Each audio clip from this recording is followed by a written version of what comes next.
Good morning everyone.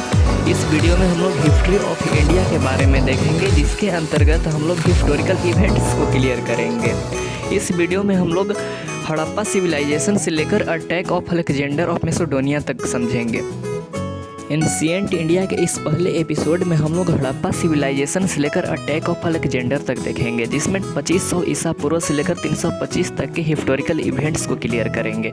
सबसे पहले हमारा आता है हड़प्पा सिविलाइजेशन, उसके बाद हम लोग वैदिक पीरियड को देखेंगे, पोस्ट वैदिक पीरियड को देखेंगे, फिर उसके बाद हम लोग गौतम बुद्ध को क्लियर करेंगे, महावीर को क्लियर करेंगे, बिंबिसार, अजातशत्रु, शिशुनाग और साथ में हम लोग अलेक्जेंडर को हम लोग देखेंगे।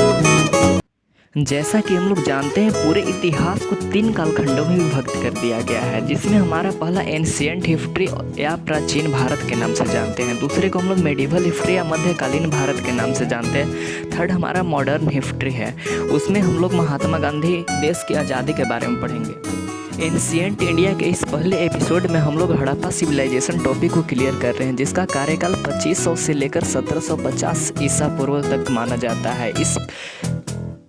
इसे इंडस वैली सिविलाइजेशन के नाम से भी जानते हैं। इसके आर्कियोलॉजिकल रिमेन्स हमें मोहनजोदड़ो, लोथल और कालीबंगा से प्राप्त हुए हैं, जो कि उस समय के उस सभ्यता के क्या ये सब शहर थे।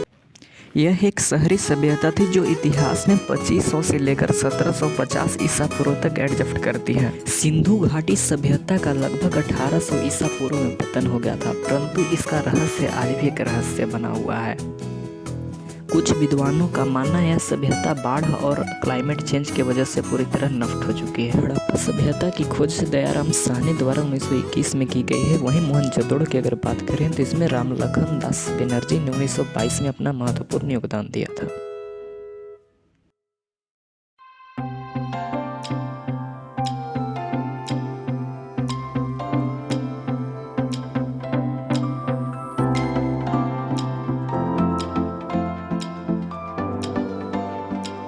नेक्स्ट हमारा आता है वैदिक पीरियड। यह पीरियड 1500 से लेकर 900 ईसा पूर्व तक चला था। इसमें हम लोग the creation of Rigveda, Samaveda और यजुर्वेद को हम लोग समझेंगे। 4 वेदों में ऋग्वेद, सामवेद और यजुर्वेद का निर्माण इसी काल में हुआ था, 1500 से लेकर 900 ईसा पूर्व के बीच में। उसके बाद 900 से 500 के बीच के काल को पोस्ट वैदिक पीरियड कहा गया है। इसके अंतर्गत अथर्ववेद, ब्राह्मण, अरण्यक संहिता को इंक्लूड किया गया है। 1500 से लेकर 500 का काल वेदों का अध्ययन का काल है। उसके बाद 563 ईसा पूर्व से लेकर 483 ईसा पूर्व तक के काल को गौतम बुद्ध का पीरियड माना जाता है। इसमें गौतम बुद्ध का जन्म लुम्बिनी नेपाल में हुआ था। गौतम बुद्ध की ज्ञान प्राप्ति गया के समीप बोध गया में पीपल के वृक्ष के नीचे उन्हें ज्ञान की प्राप्ति हुई थी। उसके बाद में पहला उपदेश वे सारनाथ यूपी में दिए। उसके बाद इनका महापरिनिर्वाण की अगर बात की जाए तो उन्हें कुशीनगर में हुई थी, जो कि उत्तर प्रदेश में है। बिहार टूरिज्म अभी भी इस पीपल ब्रिज को संरक्षण दे रही है। शायद यही वजह है कि बिहार को बुद्ध और महावीर की नगरी भी कहा जाता है। इसी बीच 540 से लेकर 468 के बीच के काल को महावीर स्वामी का काल माना गया है। महावीर स्वामी का जन्म कुंडलपुर वैशाली में हुआ था। वहीं उनका डेथ पावापुरी नालंदा डिस्ट्रिक्ट बिहार में हुआ था। बिहार को बुद्ध और महावीर की धरती भी कहा जाता है।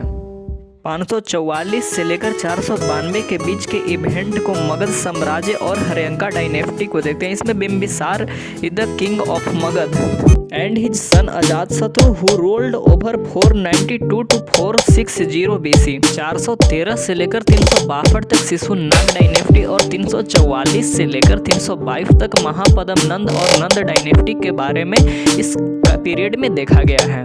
मगध साम्राज्य प्राचीन भारत का एक महत्वपूर्ण साम्राज्य था।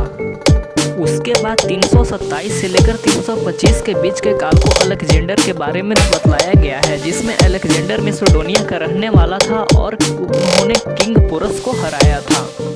इस वीडियो में हम लोगों ने हड़प्पा, बुद्ध, महावीर तथा अलेक्जेंडर तक के काल को अध्ययन किया है। प्राचीन भारत के इस हिस्टोरिकल एपिसोड में आज तक के लिए इतना ही। फिर मिलते हैं हम लोग अगले एपिसोड में नए वीडियो के साथ। तब तक अपना प्यार